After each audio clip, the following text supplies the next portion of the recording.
Let's talk to our man, Michael Lotfi. He is Deputy Director of Americans for Prosperity here in the state of Tennessee. And I know that the folks over at AFP are very excited about tomorrow at high noon as we finally get the launch of the website that is going to provide relief to up to 20,000 Tennessee families. Michael, how's it going, my friend? You doing all right? What's up, Matt? How are you? Man, I'm doing great. Loving life, enjoying this Wednesday afternoon, and loving the fact that we have finally gotten to the point. And this was, let's go back to the beginning. One of the reasons, and I know you guys at AFP have been fighting for this for some years, but one of the reasons that it was so important to get it done on the front end of this General Assembly in a special session was so that we could do this for the upcoming school year, and we didn't have to wait another calendar year and have these parents suffer in silence. Yes, that's absolutely correct. It's funny. There were so many conspiracies about why we had to do a special session and so on, but the truth of the matter was always just the fact that, we wanted to make sure that parents were able to take advantage of this program for this coming school year, like you just said, and didn't have to wait a whole nother year to get control back over their tax dollars to help them pay for education for their children. So, as you alluded to, but you know what, Matt, hold on. I've got to, before we get too into school choice, man, you were talking about Mayor O'Connell earlier and what was going on with ICE and stuff. And I gotta say really quick, Freddie is such a nice guy. He really is. He's got a big heart. I think he's just a little misguided on this policy, but what hurts the most, and, obviously AFP is fighting for school choice and we're going to talk about that, but, we're also fighting this tax increase in Nashville right now.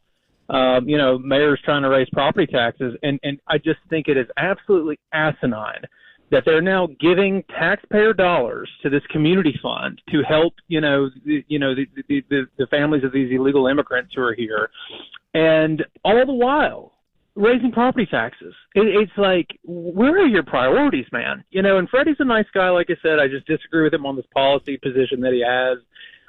It's very unfortunate, but if anybody listening wants to help Pamela Furr, Sister Pamela, friend of the show, she's fighting really hard to try to stop this property tax hike.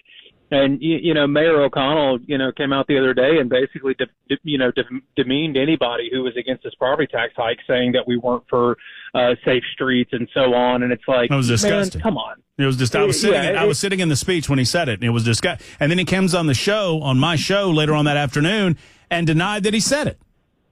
Yeah, it's just so intellectually dishonest, and Freddie's better than that. He really is. Like I said, he's a nice guy. Freddie is so much better than that. I think he's being pulled in the wrong direction by the liberal base that doesn't actually represent Davidson County as a whole.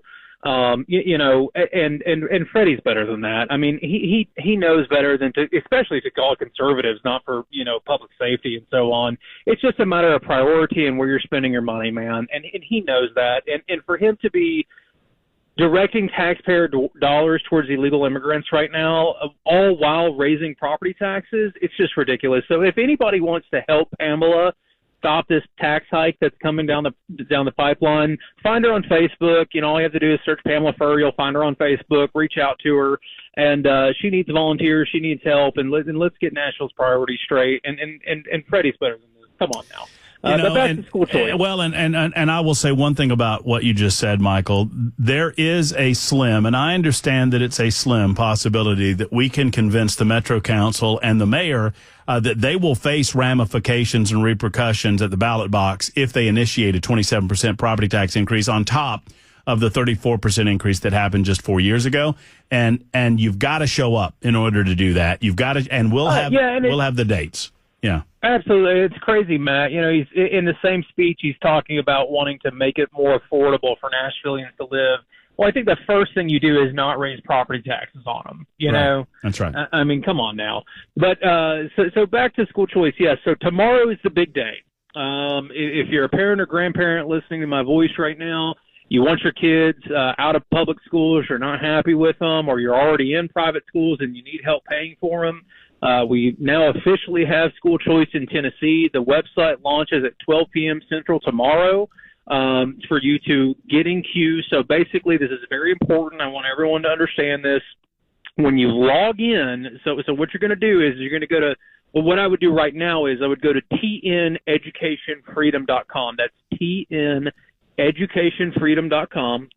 And on that website, you'll find the checklist as well as the hyperlink for the website you'll go to tomorrow to actually get in queue. And what's going to happen is as soon as you log in tomorrow on that state website to get in queue, you'll enter into a virtual waiting room. And they're doing this, and we don't have an Obamacare website, healthcare.gov website type of situation, for those who remember that fiasco, where the website will crash due to overwhelming demand. So you're going to enter a waiting room, a virtual waiting room, and you will sit there. Once you have entered the virtual waiting room, your spot is secured. That means that you are going to get the scholarship should you be approved. Your spot in line is secured. However, it will take probably 10, maybe 20, 30 minutes for you to clear that virtual waiting room before you can proceed with the rest of your application. So it's very important that you, when 12 o'clock rolls around, that you're in front of your computer, that your computer is charged, and that you don't plan to be anywhere or have to go anywhere for at least 30, 45 minutes to get this process done and taken care of. So you'll log in, you'll create your account. There's a checklist on the tneducationfreedom.com website that will tell you everything that you need to have to be ready for tomorrow, to sit down in front of your computer, all the documentation that you're going to need, etc., to apply for the scholarship. There are 20,000 spots available, so make sure that you're sitting there in front of the computer. This program will grow by 5,000 spots every single year. However, for year one, there's only 20,000 spots available. Very important to also realize that if you're a high-income earner, it doesn't mean that you're not going to be able to qualify for this. We firmly believe that everyone, no matter how much money they they make, they shouldn't be paying twice for schools. They shouldn't be paying twice for a public school that you're not using and then turning around and having to pay again for private schools. So 10,000 spots are reserved for lower-income families, and then 10,000 spots are reserved for any income. So don't think that just because you're a higher income earner that you're not going to be able to take advantage of this program and get your taxpayer dollars back. You absolutely are. And then, as I said, going forward every year, we're going to add 5,000 new spots. Very important to realize that once you do receive the scholarship, you will always get it going forward. This isn't just a one-year thing, a one-year, help or anything like that. You're going to get it every single year. So it's $7,000 per child per year to take your kids out of failing public schools, or if you're already in a private school and you've already made that decision and your family's struggling, or you feel like it's not right that you're having to pay twice, well, now it's time to get your money back. I want you to respond to this because, all of the criticisms, by rote at this point, Michael, but we had a listener write in and say, so we're going to pay for students to attend private school that are already attending private school. I call BS. How do you respond to that? I respond to that by saying, do you know how many parents have to sacrifice every single day just to get their kids out of a failing public school and put them in private school? They are bending over backwards. Some of them are working multiple jobs. Hell, one of our own employees, they barely scrape by every single year just to get their kids out of the failing public schools that they're in. And I think it's absolutely asinine to suggest that, just because someone's made that sacrifice, that they should continue to have to sacrifice and bend over backwards because the government demands that they continue to pay for public schools that they're not using because those public schools have failed their family. Michael Lotfi's with us. He is Deputy Director of AFP. Michael, why was this such a priority? AFP as a special interest group, and that's not a pejorative to me. I think we're all special interest in our own way, but you guys do a great job with your organization. Why was this such a priority for you guys? It's such a priority for us, Matt, because we are the one special interest group out there that is actually looking out for the taxpayer. Mm-hmm. We are always looking out for the individual, and that is what school choice is all about. It's about putting that choice back in the hands of the individual parents or grandparents to where and how their kids are going to be educated. It's a matter of agency. Who should control where your kids go to school and what they learn? The parent or the government who sets these standards by zip codes? It's a very simple answer. It's always the parents. And so that's what school choice is always about. That's what it's always been about. And for us, it's always been a fight of agency. It's who does that decision and that right belong to, and it belongs to the parents. No questions asked. And you mentioned the first 10,000. Is it the first 10,000 that are reserved for lower income, and then it opens up for everyone else?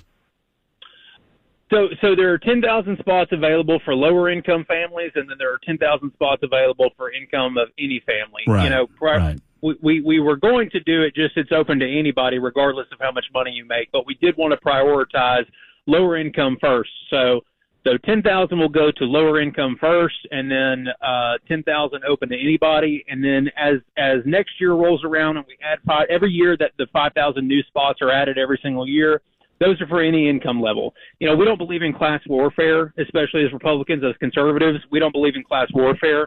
So, you know, it's very important to us that we made it universal in the sense that anybody could apply. Anybody can get this money back, and it shouldn't matter how much money you make because you shouldn't be paying twice for schools, one for public schools that you don't use, and then again for private schools. No, I get it. But I also understand the prioritization to try to help those that are most in need right now, as opposed to those who have managed to afford it. I mean, I get it. I understand the debate, and the debate's to bed. I mean, the bill has been passed, and we're ready to go with the launch tomorrow. So the key points for tomorrow is that we expect, Michael, that there will be more than 20,000 individuals that are interested in these scholarships. I mean, is that your expectation too? It's our expectation, you know, and that's why they're going to put everybody into that virtual waiting room so that the website doesn't crash or anything like that. So, again, very important to know that once you're in the waiting room, don't leave, don't turn your computer off, make sure your computer's charged. We do expect a lot of demand for this. And in fact, I will also add, Matt, that if anybody feels like you're not quite confident to do this on your own, I invite you to come to our office tomorrow in Antioch. You can look us up on Facebook. It's Americans for Prosperity, Tennessee. Just type that into Facebook or find us on X. And you can reach out to Pamela Furr as well, find her on Facebook. Come by our office. We're holding office hours tomorrow, and we'll have computers there, and we'll literally help you sign up for it. Michael, thank you for everything that you guys have done to get this past the finish line. I believe in the general concept of school choice. I understand that people want to pick around the edges, but I love it. I think it'll be good for certainly the 20,000 Tennessee families that can take advantage of it first year, and it'll grow as the years go by. We appreciate your work on it, and we'll talk to you again soon. Thanks, Matt. Cheers. All right, take care. There's Michael Lotfi with Americans for Prosperity. Just explaining it to you, you go to tneducationfreedom.com, and you can find out more, and you can, there's a placeholder over there. Applications launch tomorrow. We're trying to get the governor on to talk about the program as it launches. We'll let you know how that goes as the program unfolds tomorrow. It's 53 after the hour. Comments on this? A lot of folks are angry because they say rich folks should not be allowed to apply for this. I don't know why we're punishing success necessarily. And the concept is that paying twice for educational opportunities for your kids isn't necessarily the way to go either. I understand why we should stagger it, and I agree with staggering it, lower income levels first, higher income levels second. But I also understand why you would open it up at some point to income levels of all sorts.